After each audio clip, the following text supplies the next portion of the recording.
My guest today is Andrew Kitchell. Andrew founded Lyric, a network of tech-enabled rentals designed for the modern business traveler that develop properties in 14 U.S. markets. He's now CEO and founder at Wheelhouse, a dynamic pricing tool for vacation rentals.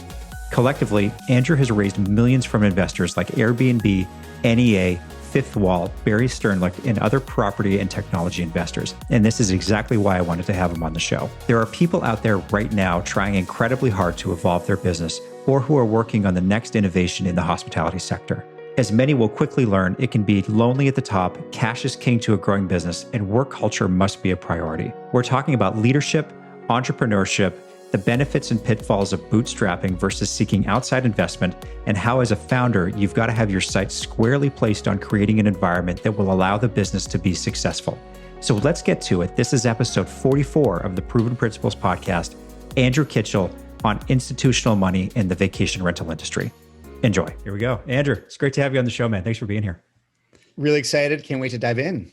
This is, we got some good stuff to talk about today, but before leading the witness too much on this, why don't you give everybody a sense of who you are? What's your journey been up until this point?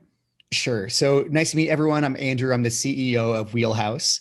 Wheelhouse is a revenue management platform for the short-term rental space. So we specialize in working with portfolios and professionals to maximize revenue. We'll talk about that more.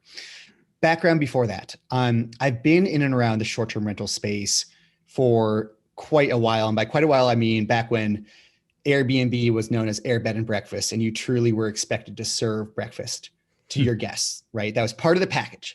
Wow. It was this weird thing in urban environments that was popping up. Of course, like Vrbo and the long tail of kind of the vacation rental industry had already existed for years before that. But Air Bed and Breakfast, this notion of sharing your space in an urban environment, was something new and fresh. And the reason I happened to get into it many years ago, Adam, is my very good friend happened to be friends in an accelerator with this crazy company called Air Bed and Breakfast. So we were probably about the 50th couch on Air Bed and Breakfast. We started sharing our home. And, once you get that first taste of hospitality, and I had worked in restaurants and as a tour guide before, but once you get that taste of hospitality, it's hard to shake it, right? The ability to meet people, to have fun, to learn about the world in a really unique, interesting way. It's something that I've been very, very passionate about. So set up my first place on Air Bed and Breakfast probably more than 10 years ago before starting to approach it from a more professional fashion over a series of businesses starting about 7.5 years ago. Okay. It's something just occurred to me as you were talking about this and how it started as you were expected to provide breakfast for people staying in your house. And that vacation rentals have been around forever, right? But it really wasn't until Airbnb made it mainstream that people either thought that they could do it or, there was a way to get your place listed where you could ideally consistently get business. Yes. And it's just interesting how they, I guess like a lot of disruptors in any space, they make it easier for the people providing the service to get the service out there to the public. Yeah. There were so many interesting, Airbnb, what in my opinion, what they did exceptionally well was they focused on a network, right? So they turned travelers into hosts in an incredibly effective fashion. That's part one. Part two is it was a trusted network. So whether it was the photo quality to let people know what they were going to get when they arrived, the ease of booking, or kind of the focus that they put on kind of communications, they really brought trust to the inventory type to a new generation, right? So it was a network that they activated exceptionally well. They built trust into it, and they really realized what I believe is even true to this day, which is their hosts and the professionals in the space as well are really in the business of selling 24 photos, right? So they really got that there was storytelling that was being done, especially on mobile, that people wanted to kind of consume and kind of build this story in their heads of what their adventure would be. And so Airbnb did an exceptional job of kind of dialing up to kind of a level 10, that trust, that engagement, et cetera, that really brought the inventory to a new generation. That is so interesting. And I guess, the each profile, it becomes like a little bit of a competition, doesn't it? Like if you've got a listing on Airbnb and you see, like you're trying to figure out how to increase your business and you start looking to see what other other vacation rentals are doing around you. And you see how they've laid out their profile and how they've put their pictures together and kind of how they're approaching their product. That forces you to get a little bit better. And it levels everybody up over time. It's the most iterative environment ever to exist in hospitality. It is, there are right now, one way to think about it is in Paris, there are probably 50,000 experiments running right now about what hospitality brand is most resonating with people today. And there's a diversity and a speed at which the space evolves, which is very tough. It's tough to compete with, right? There's now the separation between a new hospitality business being live. All you need is you need a phone and a name. You need the ability to take 24 photos and the ability to put it online and a personal brand that you take care of people. And that's it. That cost to entry is zero. Right. So talk about the best scientific kind of iterative experimental space out there is hard. It's hard to match, right? Yeah. So it is. It really is. Yeah. And like when I lived in San Francisco before coming to Seattle a couple of years ago, we Airbnb'd our apartment, and we were actually in the building right across the street from their headquarters. So we were in one of those rare situations where we had there was buy-in from the management company of the apartment complex that we were able to do that. I mean, San Francisco is, I think, unique in that respect, where they're willing to bend the rules a little bit in non-traditional spaces like that. But the experience of, my background being in hotels, even, the ability to just sort of play in the space a little bit and to get creative and figure out all the inputs that make a great hotel stay, how you translate those into a short-term rental or a vacation stay. And the alignment between the two, it's so obvious that people with a hospitality background can be successful in the vacation rental space from an execution perspective, but sometimes figuring out how to get your hands on that first property so that you can maybe build that side of maybe a side hustle. Yeah. That's usually where people fall down. Yeah. Interesting. Yeah. When my experience definitely is, I came into even being a professional in the short-term rental space, quote unquote professional in the short-term rental space. I didn't come into it from hotel school. I didn't come into it from an operating background. I never had worked in a hotel. I had done some hospitality. So I've actually found that I've learned a lot, especially around operations and communications from hoteliers. No doubt about it. It's really foundational skills applied to a slightly new medium that I think brings a lot of success. And by success, I mean good guest experiences in a scalable fashion, right? Because almost, if you look across the whole category, right, even the quote unquote professional short-term rental teams that are still emergent now and that are growing, plenty of them, especially the urban companies. So I'm talking Sonder and Zeus and Guild and yada, yada, yada, some of whom have run into trouble, but there's Mint House and Front Desk and so many, Black Swan, all these other teams emerging now. Very few of us came from hospitality backgrounds, if any. Yeah. If any, much more likely to be tech entrepreneurs than have any hospitality experience. So we've all had to learn. How do you deliver excellence at scale? Yeah. How do you do it? It's really hard. Yeah. It's really hard in the hotel space, and you've got the infrastructure to do it there. So starting from scratch with that executional muscle on the hotel side, maybe not embedded in your DNA as some of the listeners may have it. Yeah. Understanding the space. It could, did you find that maybe that was, and we should probably get to the point here, but I want to ask a question. Yeah. Did you find that was, a larger hurdle than expected when you were building some of the previous businesses that we're going to get into on the next question? Yeah. The short answer is there were so many hurdles in building the business. And I almost think that being naive to a lot of the hurdles was really, really important.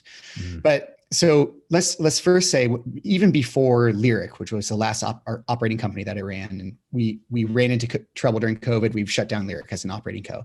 Mhm. We even before that, I had run other operating companies in this space, and the initial challenges were, okay, well, how do you deliver good guest experiences? And that means clean spaces every single time, doors that work, communications that are seamless. How do you deliver that when your inventory is spread across a whole city? Yeah.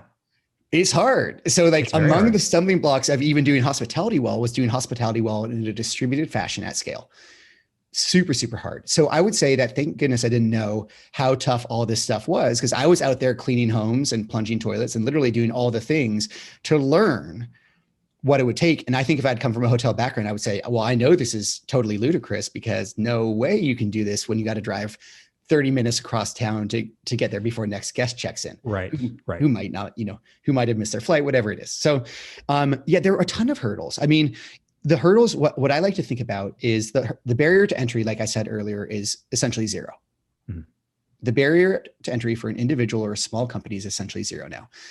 The barriers to scaling within a city, you start to run into new challenges where like you probably need software to be able to run your business effectively at the city level. Mm-hmm.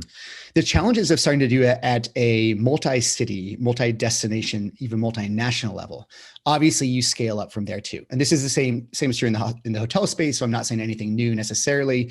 However, even navigating like some of the hurdles that we ran into as we scaled were, well, we needed to scale in a way that we started to need to go to talk to the large major multifamily companies to sign full floors of apartment buildings. Right.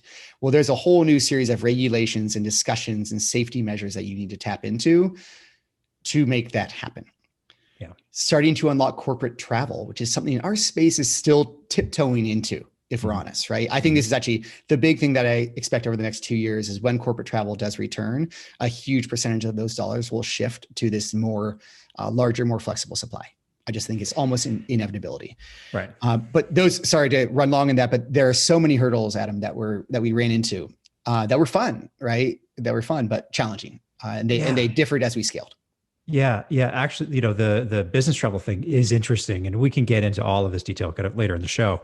But, in my experience, so many people will travel to, they will be loyal to staying at a Marriott property when they business travel because they want to collect the points, and then they use the points on their stay, their vacation, at Christmas, and they go to Hawaii for 2 weeks, and they stay at a Ritz there, for example, and use all their Marriott points that they collected through the year.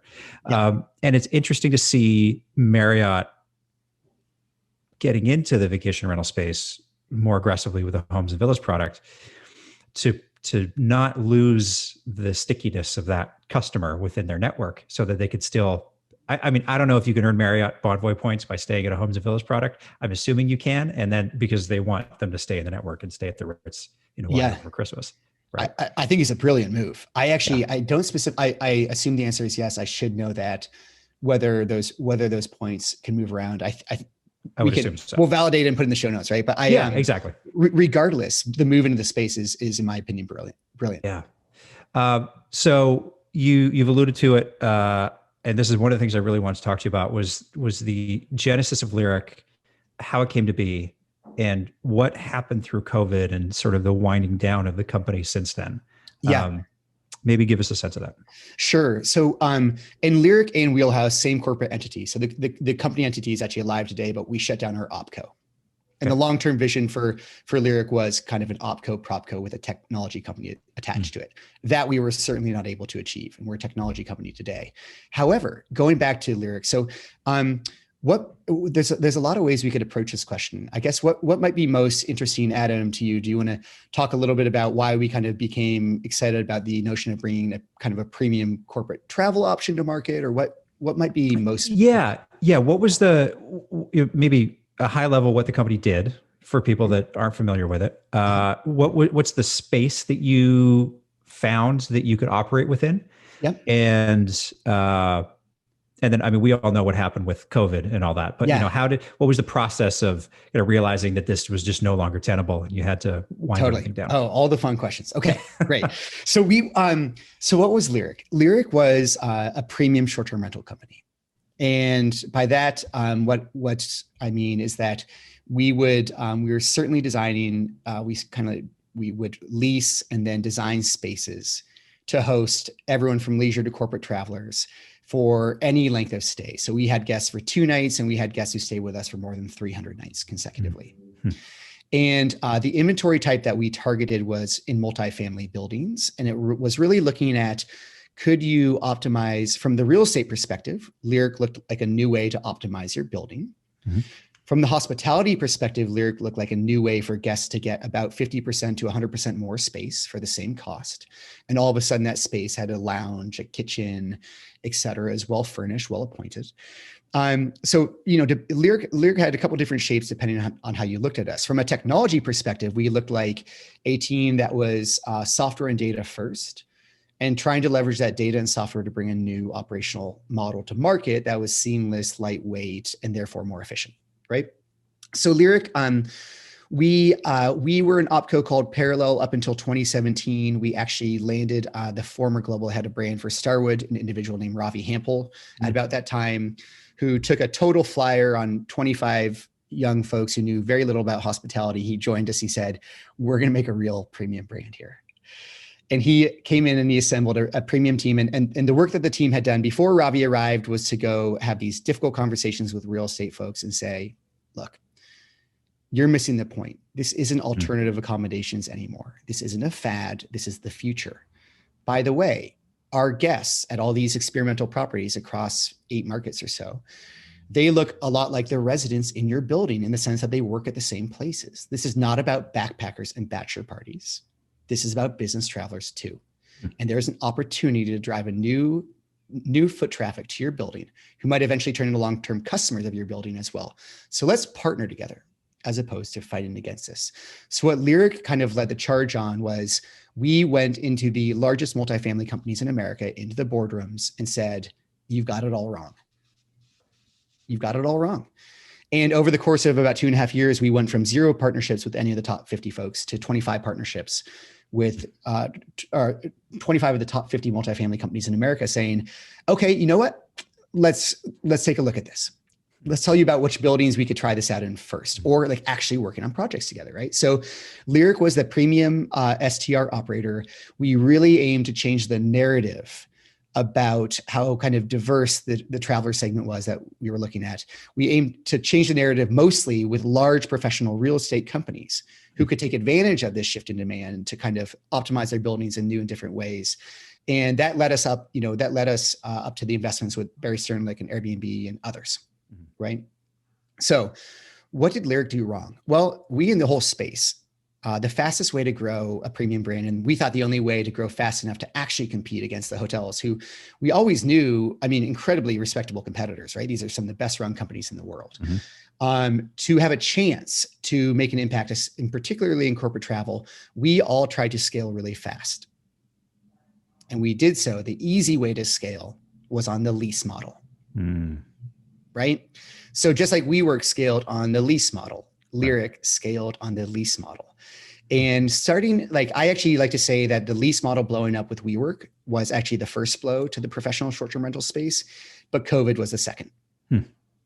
And that was the one for any team who was venture-backed, focused on urban corporate travel with lease exposure. Talk about the worst place you could potentially be in hindsight during a pandemic. In hindsight, I think we all, to some degree, I would say we knew, but maybe candidly had slightly underestimated the risk of the lease model. That was a thing I think we had learned, and I thought we'd be able to survive. I did. COVID was the thing we could not predict. And the risk to the lease model, for those that maybe are having a hard time connecting the dots, is that you're on the hook, regardless of whether or not you have any travelers. You have to pay that. It's not a revenue share. You maybe give a sense of like, what does a typical deal look like with a residential firm? But you got to pay that $2,000 a month for that unit or whatever your number is. Yep. Travelers or no travelers. Right. And the way that I think about this is like, look, Silicon Valley, where Lyric and other companies are based here, is predicated on risk, asymmetric risk in particular, which is you're either dead or you're huge. Mm-hmm. And so the risk that I like to say, like Lyric literally had to take all the risk in the deal. So yes, we signed a lease, which meant you had a guaranteed revenue stream coming off us, whether we were making money or not. Part Mm-hmm. one. Part two, we paid for all the furniture. Okay. All of it. Yeah. We took regulatory risk, right? Like we were the ones who were going out to go have those regulatory battles and say, hey, again, at the city level, we were going into talk to city councils and talking to all folks across, the country saying, hey, again, you have the wrong narrative about this inventory. So Lyric took a lot of risk, and we took that risk partially on the long-term belief, especially with how much money there was around prop tech, that fast scale and a brand that gained resonance was actually the safest path to victory there. Mm-hmm. Mm-hmm. Right. So when COVID hit, we had all the risk sitting on our balance sheet, and that was not going to be survivable, to be blunt. Yeah. Yeah. When you're talking to some of these big apartment companies, these residential management companies, I mean, really, aside from the stigma that might have existed at the time when you were going in to talk to them, try to re-educate them on what this new kind of traveler looked like for them, there's really no downside by the sounds of it for them, unless, of course, the company fails and that you can't pay your leases. But really, if they're going to have, it's no different to them at the end of the day if you sign a bunch of leases with them, or they go out and they find 20 individuals to sign individual leases with them. So was there still a hurdle to get over, or was that the in, rather than going down the co-host road with them or some of the other models that exist? Was that an easy way to get that conversation to kind of move down the field? Definitely. So, and in some cases, when you're, so the lease was, the old narrative was, hey, these guests are out of control. Our assessment was like, well, our guests actually probably are better than your residents in a lot of ways. Hate to say that. And by the way, we're monitoring them all the time, and we're doing background checks and all these things, right? So that was the narrative. When we started to get our first deals, no one would really look at a management deal at all. And there are a couple of reasons for that. One, we didn't have a track record. Two was some of the partners we were partnering with, these large REITs, weren't legally even able to do anything but sign a lease with us. Right. So in some cases you ran into regulatory challenges or kind of legal challenges, which meant that a lease was required to do business. Yeah. Right. So I would say, here's how the first partnership was really hard to win. And so was the second, and so was the third. By about the fifth one, the way it worked was, since that major multifamily space is a pretty tight network, right? Pretty small. They would say, oh, you work with X person. Cool. Let me call them right now. Oh yeah. And so those other deals, once people got past the trust gap, they started to kind of approach Lyric in a slightly different fashion, get excited about it. So it went from having, conversations were borderline impossible to have because of regulation or legality, to a few folks would take a risk with us on their small properties or kind of their properties that weren't booking up well, to all of a sudden people were starting to say, the point we got to pre-COVID was people were starting to design supply and to select supply around Lyric being part of the building, right? And and that was where we got to, right? We were saying, hey, Lyric is like having Whole Foods in your building. Lyric's like having Whole Foods. We're going to bring in customers who will drive retail value, who will make more lively environment. We'll have an operational staff on site all the time that can actually serve your residents as well. So let's not think about this as like, I actually like to think that, and I used to tell my family this too, I would say, even after Lyric raised capital, I was like, oh, that's great. But the true evolution of premium short-term rentals begins in 5 years. Begins in 5 years. And the reason for that is, well, as soon as you start to design, apartments actually aren't perfect for short-term rental guests. They're not the proper density, right? There's almost too much space. There's also, like, when you think about hospitality, I always like to say light and bright wins. Well, multifamily have stripped out a lot of overhead lights, and they aren't really known for being bright in space. Like, you can put in as many lamps as you want. Oh yeah. They're not perfectly suited for a hospitality environment. They have huge fridges, et cetera. So The redesign that will happen should the inventory come back in the way that I think it will, you will see buildings designed from the ground up with some percentage of their inventory designed for short, medium, and long-term stays. And we are right at the cusp of it.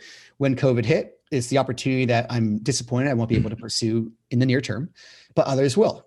Interesting. Yeah, it's like a new layer of multi-purpose use within a building. Maybe have retail on the bottom, to your point, having the Whole Foods, first few floors, short-term rentals, and then who knows, maybe shared workspace, and then you have your residential on top. Yeah, exactly. And the most exciting I thought the most exciting real estate projects in America were contemplating or papering those exact deals. Yeah. And again, they're going to hit, right? There's more professional capital coming into the short-term rental space or poised to come in as soon as there's a little bit of a stronger signal. There is big capital in already, but when it comes back again, I think it's much more likely to bet.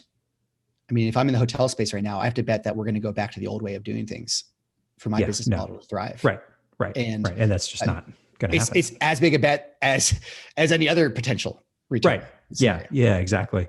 So as you were winding down Lyric then, from a leadership perspective, you're the guy at the end of the day that has to make the call and then craft the message and then, get your team to execute on it, or maybe you execute it on yourself. How do you do that? How did you get your head around that and figure out how to do it with empathy and compassion and knowing that the people that were working for the organization are now going to have to go out and, figure out how to deal with this pandemic with not having stable employment? Yeah. I mean, such a thoughtful question. The only way I was able to handle it in a way that wasn't awful is because I had incredible people around to help. And specifically, I work with an incredible group of investors who, it's sometimes nerve-wracking to know that you have difficult financial and people decisions and people decisions happening at the same time. And our board gave us permission to take care of our people first. Oh, so without a doubt, I always told our team this too. I said, our investors, they're not here in the office every day, but they are the people helping us build our business.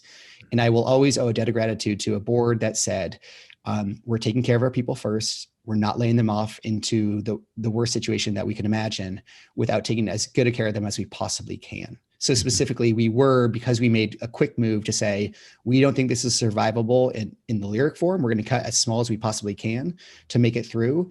Because we made a pretty aggressive move there, we were able to do kind of as much as possible to take care of folks, specifically around pay, benefits, and then hopefully doing a decent job of writing references for as many as we possibly could. Yeah, help them get somewhere else. Right. But I think that was from the investor side. From a team side, I'm lucky to have a group of leaders who helped me through it too. Right. And we had to both think you got to take both the personal side and the business side at the same time and try to figure out how to balance those. The reality was, again, we knew we had to cut so deeply. And I think because COVID was so brutal, I mean, I called my dad at the end of February. I said, Dad, yes, COVID is real, but we were about to sign a deal that would have transitioned Lyric fully to basically the management model. And I said, we're going to make it. We had a lot of capital lined up to buy buildings across the East Coast. And that fell apart March 1st. And on March 18th, we as a team and a board had decided that the only way to survive it for sure was to say goodbye over Zoom to immediately 80% of our organization, whom we said, you're now free to do whatever you want. For another 10%, we said, we basically need to negotiate our way and eventually move out of 25 buildings across the US. Oh, by the way, we can't travel to those markets. Will you stay on through a particular date to help us execute on that? And to the 15 people I work with today, we said, we start rebuilding immediately around two pieces of technology, one being revenue management. And we need to diversify that revenue stream because that revenue stream has dropped 80% as well. So we need to go from a take rate model to a flat fee. So it was all sorts of, I'd be lying if I told you it wasn't one of the most kind of personally trying periods of my life. The way to survive those is to just try to do the right thing, try to be as transparent as possible. I had teammates who made it easier for me. They came up to me and said, Andrew, we don't think we can survive this. What do you think? And at that point, it was, lucky to have friends who I'd worked with for so long who help me make impossibly tough decisions around people's lives. Yeah. So It's a lot more we could cover there, but that's the short and sweet. Oh, yeah, no. Well, and it's great to get some color on that, because we talk so much about the impact of the frontline workers, and I mean, obviously, millions of people affected by this. Their jobs are literally, evaporated overnight. And there's a lot of talk about what leaders should do in those situations, but we haven't heard from a lot of leaders, such as yourself, in the space that talk about what they did do, and how. When you start up a company like Lyric, or anybody starts up a company, you don't necessarily think, it's not front of mind what you're going to do if you have to unwind everything. Right. Right. And you do have to, it's not that needs to be in your plan, but I think you need to have, to your point, people around you to help guide you through how to do these things with as much compassion and empathy as you can do it, right? Rather than just saying, well, no, you're a number on a spreadsheet, and thanks for your years of service and all the hours that you put into helping us build our thing that we're going to continue being successful at. But good luck. Yeah. It's so, strangely, I think it was probably the lesson in leadership that I needed, because there's no time for it's not a time for shenanigans. It's so real and raw. And you just, I had never, and I think when this was all going down, I called some excellent people in the hospitality space, 25 years my senior. And I said, what do you even do? What do you even do in this situation? And, I talked to folks who said, get off the field. We've never seen anything like this. I talked to folks who said, people be understanding, just be honest. That was the correct advice. And I would say that luckily, I think everyone said put the people first. That was absolutely the right move. That luckily is hopefully how I'm hopefully oriented a little bit that way. But yeah, I mean, there was no right answer. I know we all tried. I have a lot of empathy for leaders who sometimes get called out in the press for, they should have done X, Y, and Z differently. It's like, until you're in that room, staring down, saying goodbye to 80% of an organization who's become your friends, who's bet with you and who's worked their tails off for a dream that you were hoping to build. Until you're in that room, it's really hard to know what's going on. Yeah. So I have a lot of empathy even for the people who are skewered, because it's like, man, now that I've been there, it's like, boy, there's almost no way. You're never going to come out looking like an angel. I'll put it that way. Never. So it's just hard. And it's luckily, I feel lucky to still be friends with a lot of people I worked with, both who were let go and not. And that's kind of that. Yeah. And the fact that you can say that today is a testament to how well it was handled in the moment. And, you're able to, Monday morning quarterback it a little bit, and then hopefully there's not a next time, but if something happens again, then you're better equipped for it. That's really good advice. Could be. Yeah. Maybe, hopefully never run into something like that again. But yeah. And then you obviously have the takeaway lessons of, could we have been more patient? What warning signs I don't think we ever could have. Startups like ours aren't designed to be as resilient. I don't know that we're designed to survive COVID, to be honest. Mm-hmm. You've got to take enough risk and grow quickly enough to try to get to scale. Yeah. Where if COVID was a once every 10 years thing, Lyric, Sonder, other companies in our space, all these folks who have battled it on, I don't think we're investable. I really don't. Yeah. If COVID is a 100-year thing, then you can say, look, as long as, in 98% of years, we're not going to run into a company ender. Right. Yeah. Hopefully you're at the start of the 100 years and not near the end of the 100 years. Right. Yeah. So, we can take some lessons from this and also realize it was a little bit unique. It's going to look different. And, I'm just excited to see now what the next generation does, having hopefully not to play, they don't have to play the master release game anymore, right? They're going to be able to scale differently. Yeah. And more professional capital says, we get it. So what does that look like? Yeah. Yeah. And I definitely want to get to that. But before jumping too much into that, we've had so much to talk about. So you saw that there was an opportunity to spend more energy in the revenue management space with Wheelhouse. So what are you doing now? What is Wheelhouse, and kind of what's the lay of the land right now? Yeah. The underserved need that we thought we knew particularly well was that we still thought that revenue management in the short-term rental space needed to be professionalized. The reason we believe that was because as Lyric, we had built kind of an additional set of tools for Wheelhouse to handle a large portfolio. In fact, the mandate of Wheelhouse for the last 18 months pre-COVID had been build tools for a rapidly evolving portfolio that kind of is starting to look like both a hotel and a short-term rental space, a short-term rental all in one. We merchandise like a short-term rental. That means we sell on all the OTAs and it's very photo oriented, but we also compete increasingly against hotels and we're selling blocks of rooms now, room types, right? So we thought our team was particularly well suited to deliver on still an underserved need of the short-term rental space, which was professionals. That's part one. Part two was we thought that the way revenue management and kind of across hospitality had been approached, it hadn't amplified the amount of transparency that we thought would be needed to empower people, especially post-COVID, when you had to say, hey, throw out all your data.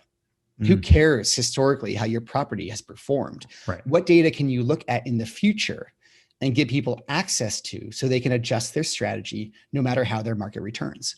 Now, definitely didn't see the drive to destinations booming in the way that they have, right? That was an interesting, holy smokes type of thing. But the thing we knew kind of right at the start of COVID was one of Wheelhouse's strengths was a particular approach to doing revenue management that was very reliant on looking at future looking data.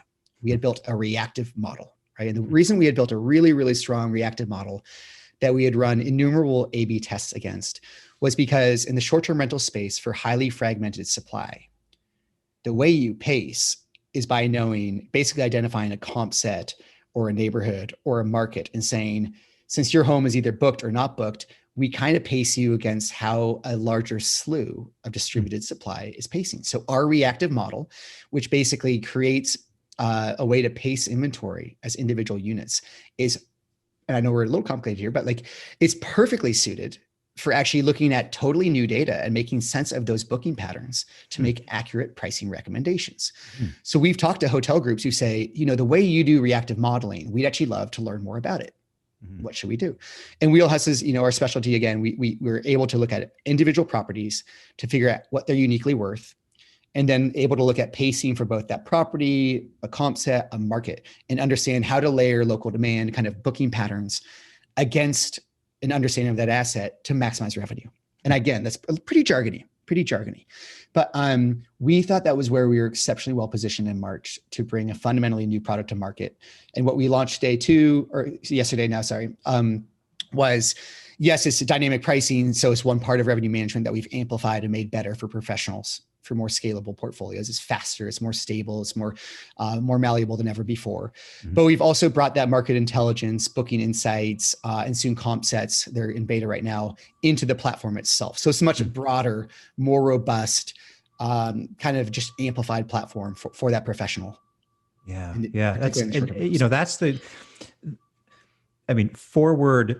Forecasting in hotels is always, that's something that we've been doing forever. And the funny thing is that you typically you forecast based on what you did last year. So you kind of look back to look forward, right? And everybody now has been trying to figure out, how do you look ahead to get a sense of what's going on down the road when all of your stats are meaningless now?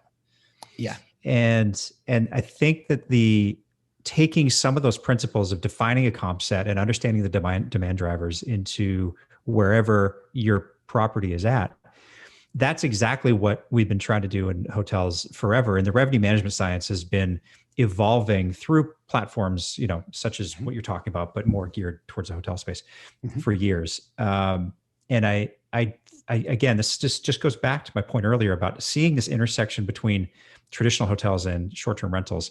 To me, is really fascinating. It's a space I've been spending a lot of time just thinking about and talking with people that this is going to be something huge, especially when more institutional money comes into it. And just follow the money, right? That's right.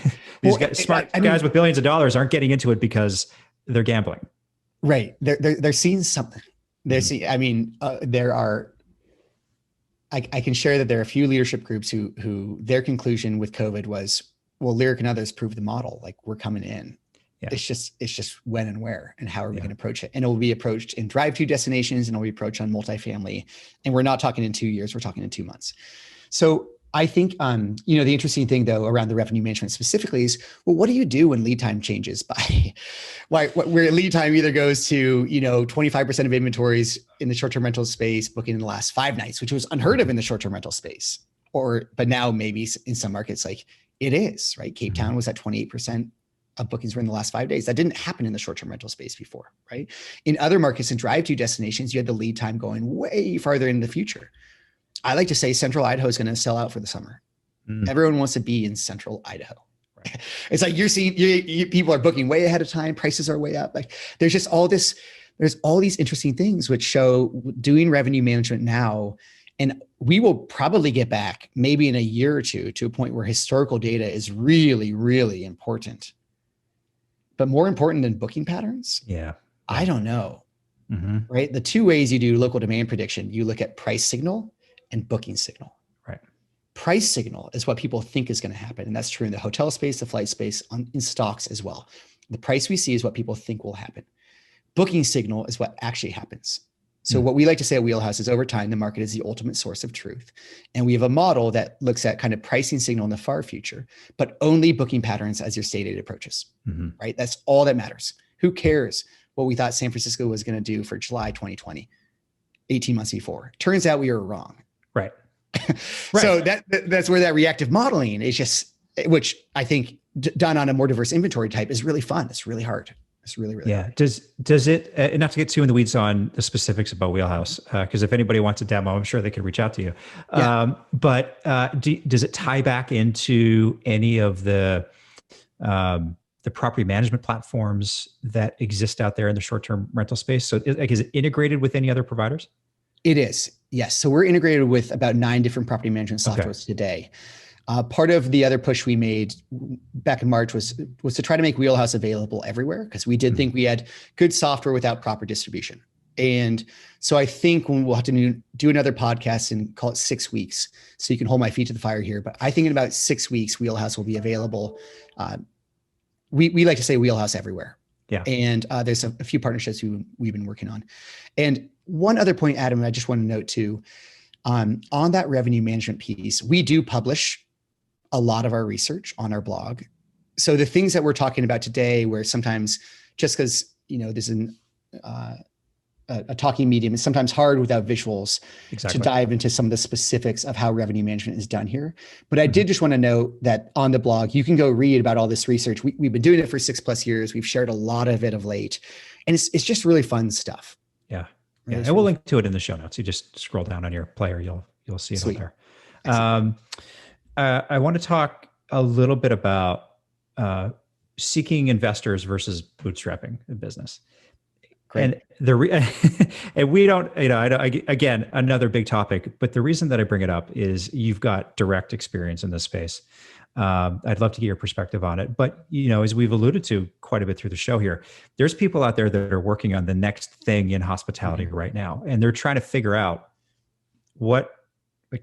should I do the thing that I hear everybody talking about and go try to find investors? Or should I just try to build this from the ground up and see how far I can get it before going in and seeking outside money? And it's probably a decision that everybody struggles with, but I think there's a lot of new entrepreneurs right now they're entrepreneurs maybe out of necessity because their traditional jobs don't work, that they don't understand where to go. So what's your experience with that? Raising capital is a really personal decision. And I always say that every capital raise is different.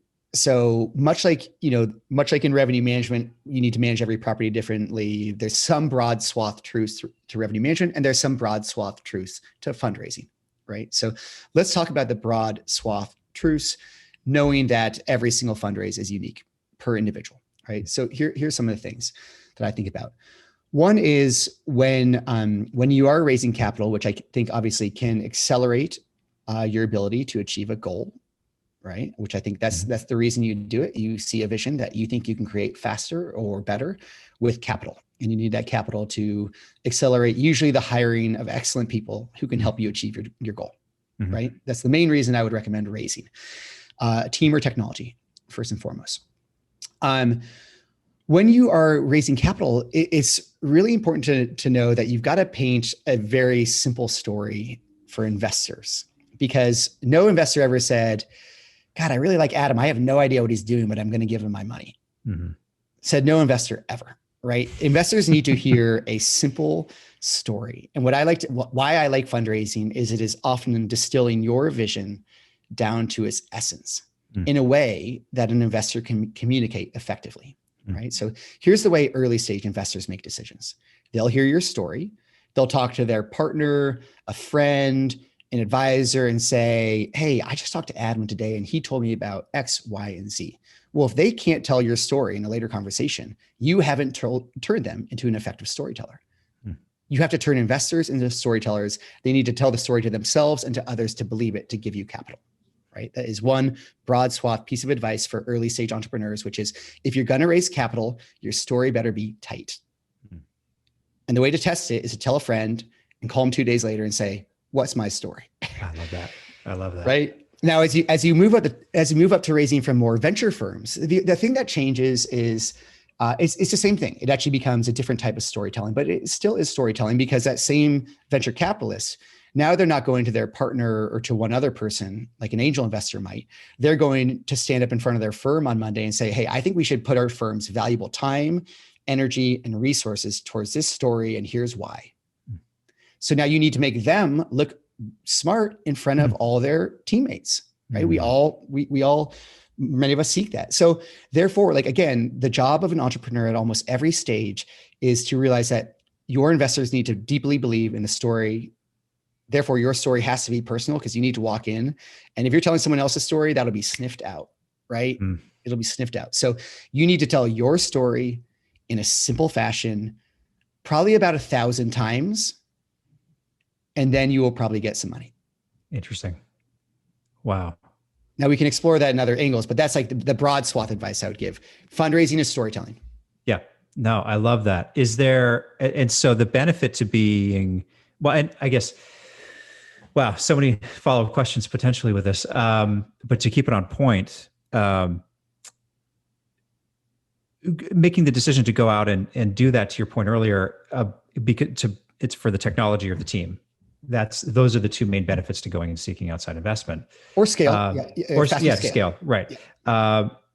But is it sometimes better to just keep everything in house and work really hard to just sort of get it to a place where you might get some traction without giving up some of the control that comes with bringing in outside investment? Yeah. The best time to raise capital is when you don't need it. And you usually don't need it when you're starting to really solve the problems in a meaningful, scalable way. Right. So yeah, if you can wait, it's great. I think it's easy to see the headlines and think that fundraising is easy and that there's a lot of capital around property tech and there's a lot of excitement around the space. But fundraising is predominantly a heartbreaking activity where you think you're making these incredible friends who no doubt they're going to give you their money, right? Because you had such a good meeting. Well, turns out that there's probably 99 reasons why they can't invest in you, and you're just about to discover one. Right. So people need to realize that, it's always better to wait as long as you can. Raising capital is dilutive. You need to sell part of your dream to get it. You sometimes can lose control of your dream if you sell too much. You will have new pressures that you face when you do raise that capital. That's inevitable. Some of those pressures are good in the sense that they push you to be a better entrepreneur, answer tough questions, et cetera. You want that counterbalance in the room. And some of the pressures can be dangerous in the sense that, I'm the CEO of the company. Guess what? I have bosses. Right. And I need to make sure that they agree with the vision of what we're trying to do and that we're executing well, and they hold your feet to the fire when you don't. That's the reality. So I think I think fundraising and the art of trying to synthesize a story is the greatest education I've ever had. So I encourage entrepreneurs to do it all the time. But I think you're right, Adam, in getting to the point of like, hey, wait until you kind of got it, pretty much figured out. Build in-house as long as you can, for sure. But then be wise to know that some capital can accelerate your dreams. And so you gotta walk that impossible tightrope. This is why fundraising is so personal. There is no universal guidance you can give other than very high level stuff, but it's very personal in the sense that you're only going to know most of the answers in retrospect. Mm-hmm. It's really, really hard. Mm-hmm. It's really, really healthy. Mm-hmm. I will do it again because I love it. But I will do it truly with people who I love and respect, because that's the most important thing. In some cases, you got to be ready to go from 0 to 100 overnight, like mentally. Absolutely. And have those conversations of, holy smokes, you gave us cash and we've learned that it's not working and we need to change. Yeah, right. So many great lessons there. Pretty scary. No kidding. Yeah. One last thing I wanted to go over, and then, because we've been going almost an hour now. Workplace culture is a topic of discussion in the hotel space, specifically right now, on trying to figure out collectively as an industry how we want to push the envelope forward. And there's a lot in the hotel space that I think we can all agree needs to be changed, just from how the professional hotel managers approach work. And it's tough because it's a 365 a day, or your business, and you got to be there when your guests are there. You're always working when people are off, because when they're off, they're staying with you. Like, there's a lot of things that just inherently come with the industry, but taking a better approach towards recharging yourself, being involved in the things that sort of give you energy rather than things that take away energy, giving people the opportunity to maybe work out at lunch in the hotel gym, so that if that's the thing that helps them be better at their job. There's a lot of stuff, right, that comes with it. Having great food in the cafeteria, not serving, burgers and frozen yogurt every day, which, is fine once in a while, but it's not going to help in the long run. But tech companies famously, from the outside looking in, seem to have come at work life in a different way, in terms of some of the benefits and the perks that are offered on the job. And anecdotally, I think we hear sometimes that's to encourage people to stay at work longer. Mm-hmm. So they don't have to leave, they can get all their needs met. But when you're designing, when you think about Wheelhouse and Lyric and some of the other companies that you've been involved in, what's the important piece about defining a work culture in an organization for you? How do you approach that, and what's your philosophy? It's probably the hardest part.